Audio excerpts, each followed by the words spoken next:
Daily ICE detentions reaching 70,000 on average in February.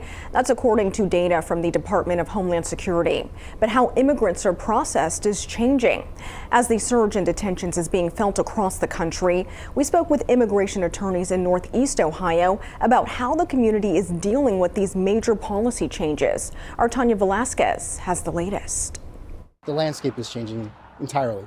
Adrian Corona is a first-generation Mexican-American and an associate at immigration law firm Sus Abogados Latinos in Painesville. Now helping other immigrant families stay and live in Northeast Ohio. But he says many of these cases are becoming harder to defend. They were already difficult before this administration. We're talking about a 20% success rate on average. Now we're seeing those numbers dwindle, and a lot of cases that had a lot of merit before this administration being denied. The average number of people detained daily has increased by nearly 80% in Trump's first year, according to an AP News analysis of recent data from the Department of Homeland Security. But not all people are deported immediately. Most of the community that we serve, we're seeing them go to Youngstown.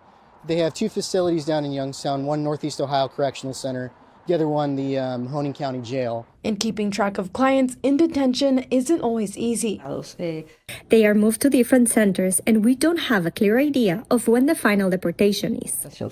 Mexico native Beatriz Dunay is the director of operations at Sus Abogados Latinos. She says many immigrant detainees are being held for longer periods of time, sometimes several months. Still, she says the firm is doing its best to maintain communication. They can still be located through a public system where you can try to locate the detainee. Dunay says she's also noticed a significant shift in attitudes among the immigrant community. There is a lot of disillusion, and many people have thought that there is no point in continuing to fight their case. A lot of desperation, because although they are already deported, they have not arrived in their country. Still, she says all immigrants are guaranteed certain rights, regardless of status, like due process and legal representation. It is a tougher administration. It is an administration that had passed new initiatives, new laws, but there is still a rule of law in the United States where we can protect migrants. Tanya Velasquez, Spectrum News.